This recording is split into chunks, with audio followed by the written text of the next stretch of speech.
Making Moves in the Marketplace is a program dedicated to providing a forum for elite social entrepreneurs doing significant acts of good for our world by impacting their own sphere of influence.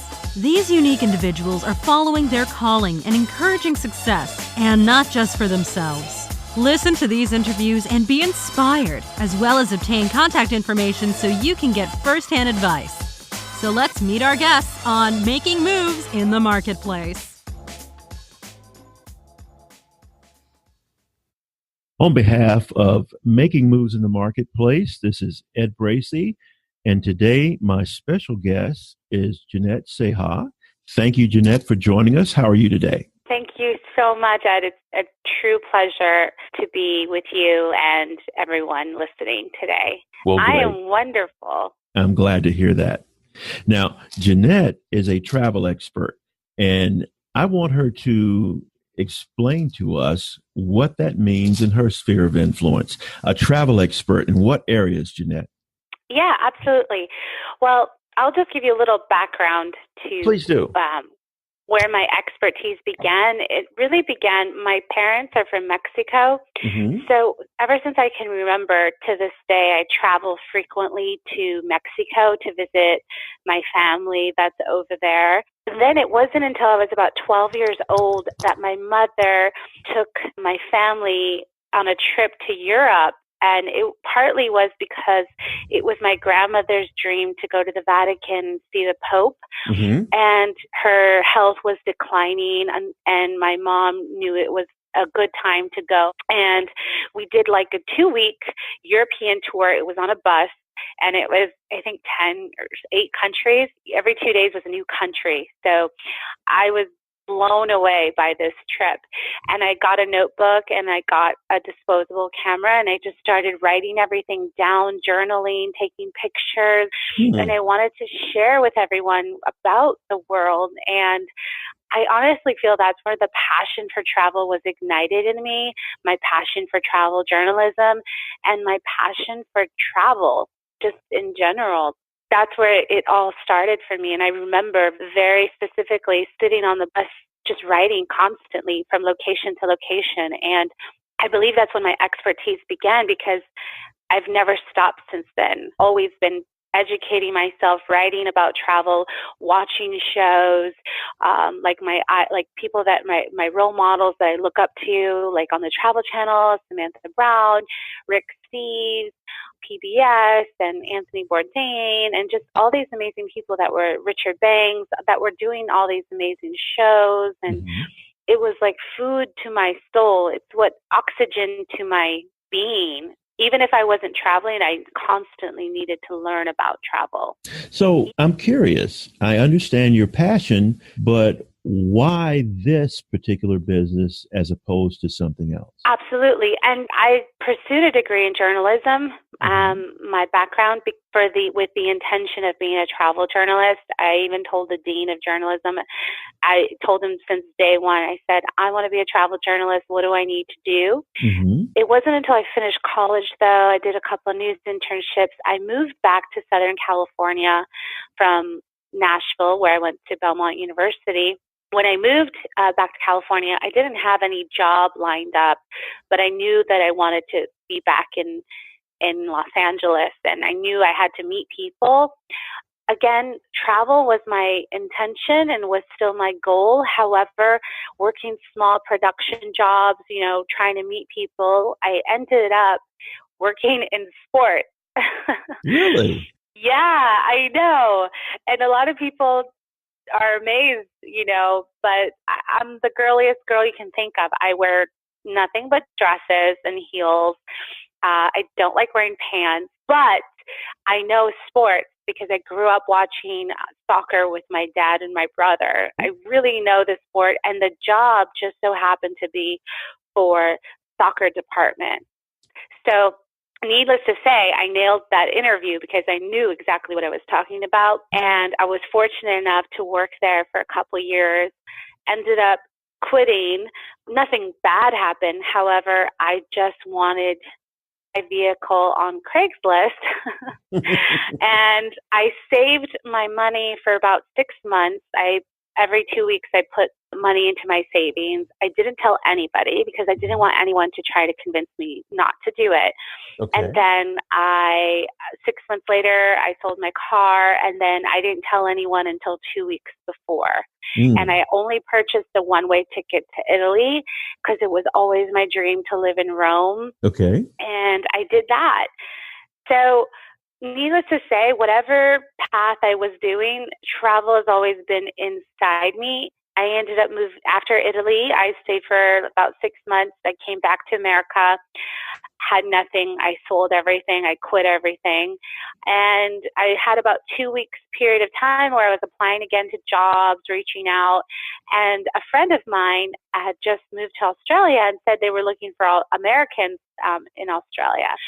And I got a Skype interview a couple of days later, and they offered me a job on the spot.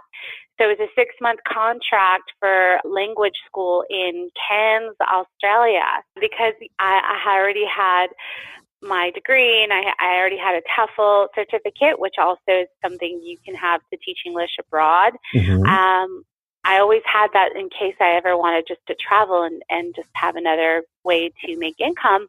It just so happened to be that I had everything they were looking for and I was available and I had nothing to lose. So they offered me a 6-month contract and I moved to Australia. I was like, okay, family and friends, looks like I'm moving to Australia. And I remember very specifically my mother saying, oh my God, Jeannette, why do you have to move to the furthest places away from us? She's like, why? She's like, you don't love us? In the back of my mind, it's always been about travel. Finally, about 2 years ago, I just quit everything and I said, I'm only going to do travel now. Like, I really want to dedicate myself to travel. And honestly, ever since then, and I changed my mindset and just really believed in myself. And things have just magically been just exploding in a good way, like opportunities that I couldn't even imagine would happen are happening. And I'm very, very grateful. But to me, the reasons, the why I love the travel industry and travel and why I dedicate and I've quit and I've sacrificed so much is because to me, travel is an education and it's an experience. It's an intangible experience that no one can ever take away from you. And you're guaranteed to learn something, whether it's about a culture or a nation or a language or cuisine, and you come back a more well-rounded, knowledgeable person of the reality of the world. And it connects you on a deeper level to everyone, to humanity. That sounds great. Give us a couple of your most memorable experiences that you've had traveling. Wow. I don't even know where to begin. I've been very fortunate that when I travel, I meet the most incredible people. Cuba is a destination, is a country that I highly recommend everyone visit for many reasons. It's truly a gem of a country, and the locals are some of the most nice and generous people that I've ever met. And they're so humble and they're so gracious. When you visit Cuba, it's literally taking you back in time to the 50s. You really are back in a time where a lot of things have not changed. And you see all of the 1950 vehicles driving by, and you still see paintings of Fidel Castro and Che everywhere, and the buildings that have been there for so long. And there's two currencies. There's a currency for visitors and there's a currency for Cubans. And American banks don't work there, so you have to take all of cash with you, and then you have to exchange it over there because it doesn't work here. And then they just got the Wi-Fi internet a few years ago, and it works, but very, very limited, and it's a lot slower. It's actually a good thing because you're not all day. You don't see people on their cell phones all day on like social media. You see people out and about doing things, and tourists that are just experiencing the country. So that happened. And then when I was in Cuba, funny story, I was having breakfast. It was, I think it was Labor Day. It was a holiday. And everything was closed except for one small coffee shop at the bottom of a big hotel. It was a couple hours before my flight. And I decided with my friend Marella, we decided to get a quick breakfast. And we were sitting down, and there was a guy sitting down having breakfast. And, you know, while we were waiting for our food, we started, "Oh, how are you? Where are you from?" You know, he said, "Oh, my mother's from Cuba and my dad's from Luxembourg. And I'm here visiting, you know, we're here visiting family." And we had a great conversation and, you know, very nonchalant. And then we exchanged contact information. "Oh, if you're ever here, if you're ever there, feel free to contact me." Mm-hmm. And it wasn't until a couple of days later where I tried to remember his contact and saw it on my phone, and I couldn't find it. So I just decided to Google him with social media. Mm-hmm. Not like in a stalker way, but just because he's such a nice person, I wanted to stay in touch. Turns out that he was a prince. Really? Yeah. And that's just one story. Another story, when I was in Brazil, I went to Brazil for 10 days by myself as a solo lady, and against everyone else's wishes. Everyone said, "Oh, Jeannette, you know, it's so dangerous, yada, yada, don't go." Again, I went, and I had the most incredible time. And on my very last night, I was at a Marriott charging my cell phone at the bar, watching a game that was happening somewhere else. This is back in the World Cup 2014. Okay. And within minutes of me sitting there, down comes Alexis Lalas, who was one of the commentators for the World Cup crew. Mm-hmm. And then comes Michael Ballack, who's a German World Cup player. He used to be a international player for Germany. And basically the whole ESPN World Cup crew comes and sits next to me, and we're watching a game that's happening at the World Cup, but just in a different city. And I had worked at sports and soccer, so I knew what was going on. I knew who they were. I already went to 2 games by myself. I just could not write I couldn't even imagine that this could happen. I was watching the World Cup game in Rio with the ESPN World Cup crew. Those are just a small percentage of the things that have happened to me while traveling. And again, I feel a lot of the reason is because I am at my highest, happiest when I'm traveling. I am at my ultimate best. And if anyone knows that why I love travel so much, that's why, because you are out of your comfort zone and you're forced to learn and you're forced to grow. And whether that's meeting people or trying new foods or taking a walk by yourself, when I am traveling, whether that is near from my home base or completely on the other side of the world, I am in this vibration, this zone of just pure happiness and at my ultimate best. And I feel that's why I attract so many amazing experiences and meet so many amazing people, because I'm just so happy. And like I said before, the stories and the people that I've met, I could never even imagine, you know, meeting these people like the Prince or the World Cup, watching a game with the World Cup crew for ESPN in Rio. And even just, for instance, in Cuba, the locals that I met there, for instance, the ones that I rented an Airbnb from, I was their first guest. So they were overly just so amazing. They went and picked me up from the airport, and then they had prepared a local Cuban dinner. It was such a beautiful welcoming to their country, and I never felt alone. And here's the thing too, it's like a lot of people, and I know especially women, may have a fear of traveling solo, and I understand because of, you know, safety concerns, and it's always good to be cautious and research that you're going to, no matter if you're going alone or with other people. However, I've completed about 10 or more trips by myself. This includes Brazil, Mexico, several times, Italy, Australia. I've gone many places by myself. And I think no matter where you go, and especially for women, you have to be a savvy traveler. I never say I'm alone. Somebody asks me if I'm here alone, I always say I'm visiting my brother, I'm visiting my uncle, I'm visiting my dad, my boyfriend, etc. Taking all those safety precautions. Sure. But I think that's whether you're advice, a man, by the way. yeah, and that I'm actually surprised when I had a friend, and she went to Peru by herself 2 weeks ago, and she actually asked to meet with me, and she asked me for advice, and I told her exactly that. I said, research and, your due diligence. And I said, if anyone asks you if you're alone, say no, you're visiting your boyfriend, your uncle, your cousin, somebody who's a local there.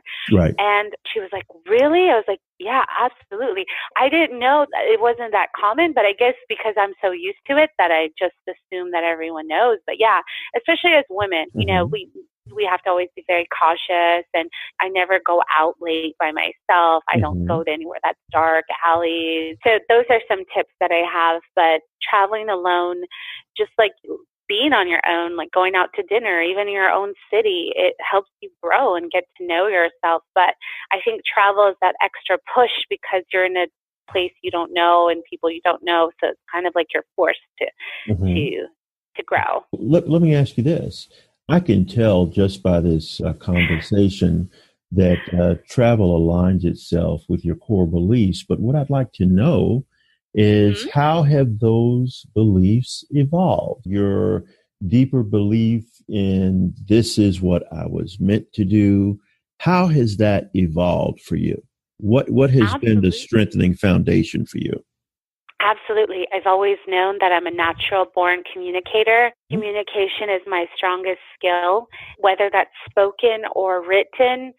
I'm very passionate about communicating with people, no matter what language, or whether that's in person, over the phone, or writing. I was sitting at the dining room table as a little girl reading the newspaper before dinner, just pretending that I was Katie Couric. And that's really what I think I knew around 8 or 9 years old. I would keep doing that. And I think after some time, I would do it by myself because everyone was so annoyed by me, like my brother and sister. I think as far as travel, when you combine, when I was about 12, I learned that travel was my purpose and passion. And when I was about 6 or 7 years old, whenever I started reading, communication was my skill.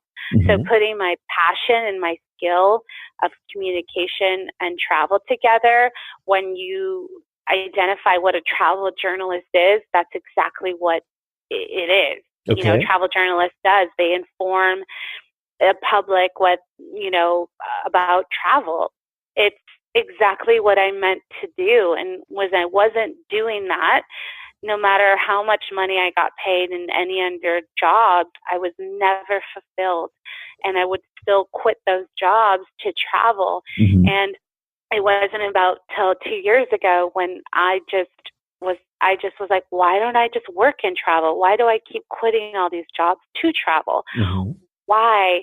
And I really had to take a deep look at myself, turn the mirror back on me, and understand that I had to take responsibility for my life and for my direction, and also just work on any limited beliefs that I have, whether that was I wasn't good enough or I wasn't this enough or anything. Those were the things subconsciously that were stopping me from really going for it 100%.